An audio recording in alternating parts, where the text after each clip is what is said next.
Hi and welcome to learning market with SB. आज हम Nifty bank Nifty का डिस्कशन करेंगे, उसके साथ गोल्ड और सिल्वर का भी डिस्कशन कर लेंगे और कुछ न्यूज़ फ्लोज चल रहे हैं उनके बारे में भी डिस्कस कर लेंगे। तो आज मोस्टली मैंने कल के वीडियो में जैसे बताया ही था, फ्राइडे की वीडियो में सॉरी, कि मोस्टली पुट राइटिंग हुई है, बायस काफ़ी पॉजिटिव है। तो इंडियन मार्केट्स मोस्टली यही करते हैं। जब मेजोरिटी सबको लगता है मार्केट ऊपर जाएंगे तो मार्केट जाते नहीं, या तो गैप अप ओपन करके खत्म कर देते हैं, गैप अप ओपन करके नीचे आ जाते हैं। जब सबको लगता है कि मार्केट टूट जाएगा, गिर जाएगा, खत्म हो जाएगा, तो मार्केट नीचे खुलता है, गैप डाउन करता है करके खत्म कर देता है, तो गैप डाउन होके वो ऊपर की तरफ निकल जाता है। तो जनरली इंडियन मार्केट्स में यही चलता है। तो आज भी मार्केट में यही हुआ। मार्केट उतने ही ऊपर की तरफ सस्टेन हुए नहीं और मार्केट ग्रेजुअली धीमे धीमे नीचे आए। ऑल्दो बैंक निफ्टी पॉजिटिव चल रहा था, बैंक निफ्टी को एचडीएफसी बैंक का सपोर्ट नहीं था, लेकिन पीएसयू बैंक्स काफ़ी अच्छा परफॉर्म कर रहे थे। उसके अलावा आईडीबीआई बैंक की स्टेक सेल की भी न्यूज़ काफ़ी तेज चल रही है। This is not an recommendation, ये सिर्फ मैं जो न्यूज़ फ्लोज चल रहा है वो बता रहा हूँ। तो अगर अपने इन्वेस्टमेंट एडवाइज़र से पहले पूछ लीजिएगा, ask your investment advisor before investing और trading in securities market, since I am not a investment advisor nor a SEBI registered research analyst. तो वो स्टेक की न्यूज़ भी काफ़ी तेज चल रही थी। PSU bank as a index भी आज काफ़ी अच्छा स्पाइक दिया है। तो उसकी वजह से बैंक निफ्टी थोड़ा होल्ड आउट कर रहा था। एसबीआई भी ऑलमोस्ट 1.75-1% के आसपास अब था, तो वो सपोर्ट दे रहा था बैंक निफ्टी को इवेंचुअली। उसके अलावा निफ्टी में थोड़ा प्रेशर था क्योंकि रिलायंस नीचे था। ऑल्दो जियो ब्लैक रॉक ने अपने एक दो प्लान्स अनाउंस किए हैं, उसके बाद भी रिलायंस नीचे की तरफ था। बट जियो फाइनेंस में काफ़ी एक अच्छा रनअप भी आ चुका है, तो वो भी देखना रहता है थोड़ा सा।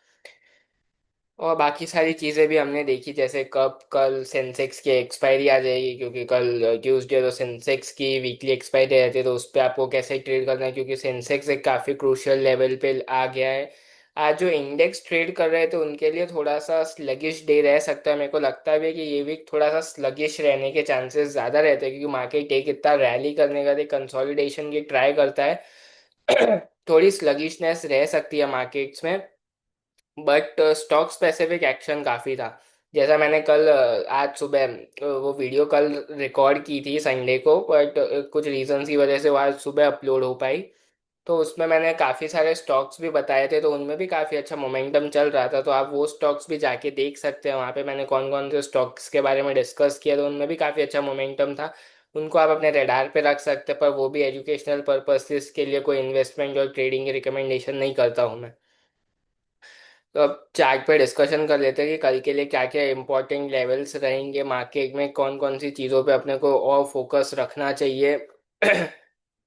बहुत सारी चीज़ें रहती है मार्केट्स में जो देखनी पड़ती है, बहुत सारे फैक्टर्स को कंसीडर करना पड़ता है। जैसे कि अभी फेड की पॉलिसी आएगी 9 तारीख को, ट्रम्प टैरिफ है और ट्रम्प बदलता रहता है, उसका कुछ नहीं, आज कुछ बोलेगा कल कुछ बोलेगा। तो काफ़ी चीज़ें चल रही है। आप लेवल बेस्ड ट्रेडिंग करोगे तो वो ज़्यादा अच्छा रहेगा आपके लिए।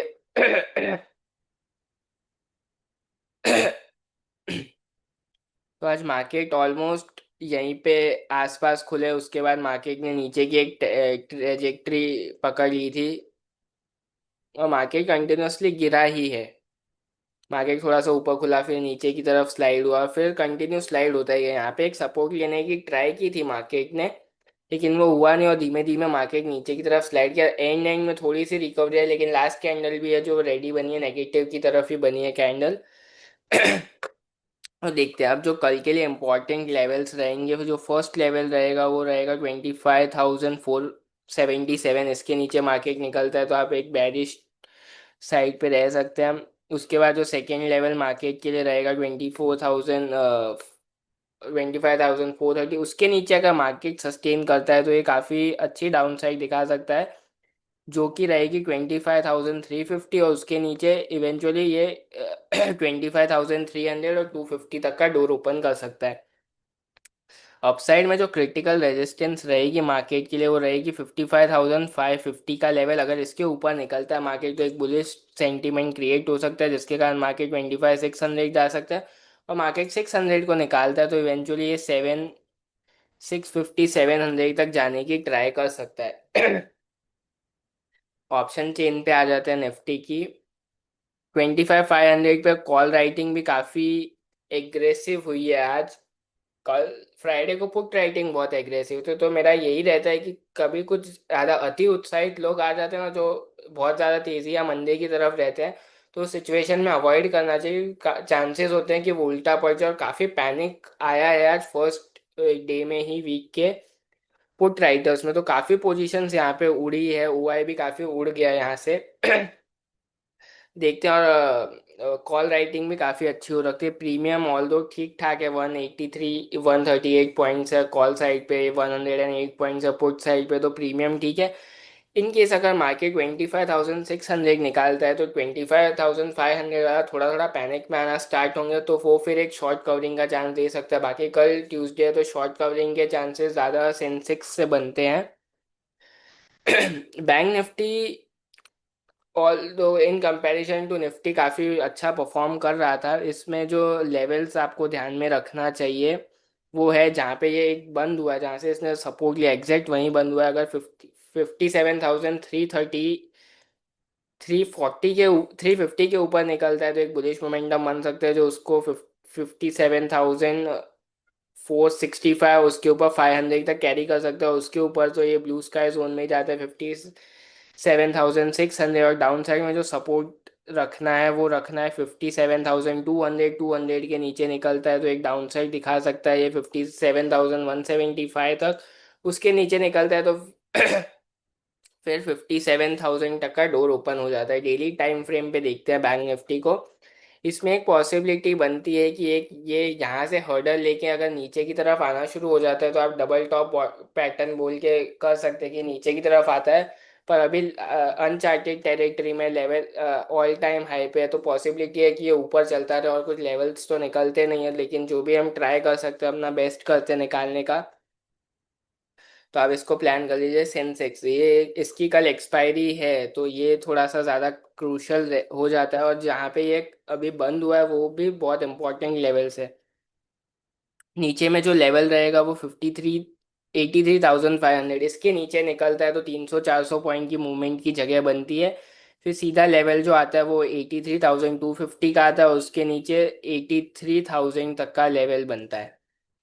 ऊपर की तरफ भी यही है, अगर कोई बुलिश मोमेंटम बनेगा तो वो 83,850 के ऊपर। और ज़्यादा बुलिश अगर मोमेंटम इसको बनाना है तो 84,000 के ऊपर निकलता है, तो ये 84,200 और 200 के ऊपर तो काफ़ी एग्रेसिव शॉर्ट कवरिंग आ सकती है। तो ये रेंज ध्यान में रखिएगा।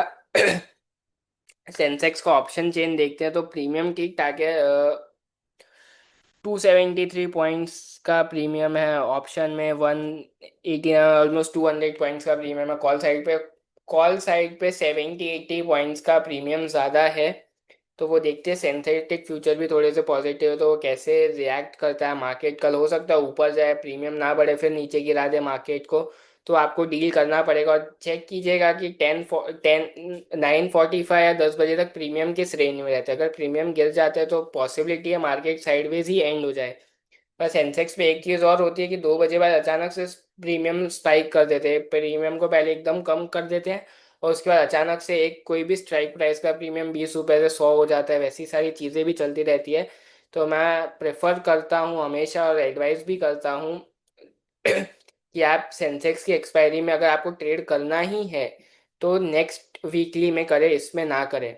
ना लोगों को वो हीरो ज़ीरो में ज़्यादा मज़ा आता है, तो इसी में कर लो भाई। फिर पैसा उड़ेगा, कैपिटल उड़ेगा, तभी समझोगे। गोल्ड में एक नेक गोल्डन लाइन चल रही है, इसी पे कंटिन्यू चल रहा है। हमने ये मार्क भी की थी, इसने यहीं से सपोर्ट लिया और ये यहीं पे ही ऊपर की तरफ अभी आने की ट्राई कर रहा है। जब तक ये रेंज को नहीं तोड़ता हम शॉर्ट नहीं करेंगे अननेसेसरीली। अगर ये लाइन तोड़ता है तो एक अच्छी शॉर्टिंग की अपॉर्चुनिटी मिलेगी, फिर आपको 1,000-2,000 पॉइंट गोल्ड डाउन साइड भी दिख सकती है। सिल्वर पे आते तो सिल्वर भी वो एकदम वहीं पे लेवल पे, लेकिन ये पैटर्न जो अभी चल रहा है डेली टाइम फ्रेम पे, ये थोड़ा सा नेगेटिव साइड पे ज़्यादा है एज कम्पेयर टू बुलिश। ये ऊपर गया था फिर नीचे आ गया, तो ये नेगेटिव थोड़ा सा ज़्यादा लगता है मेरे को as compare to positive candle. और 5 मिनट टाइम फ्रेम पे भी देखेंगे तो एक पहले डिक्लाइन आया, फिर एक पुल बैक आया, फिर डिक्लाइन आ रहा है। तो जब तक 1,05,000 का लेवल ये होल्ड करता है तब तक आप शॉर्ट ना कीजिए। 1,05,000 के नीचे निकलता है तो कुछ शॉर्टिंग के चांसेस बन सकते हैं, फिर आपको 500,000 पॉइंट का मूव मिल सकता है देखने में। लेकिन जब तक 1,05,000 के ऊपर है, शॉर्ट साइड में नहीं रहे तो बेहतर रहेगा। And thank you for watching this video till and. If you like this video, please do like, share and subscribe this channel. Thank you.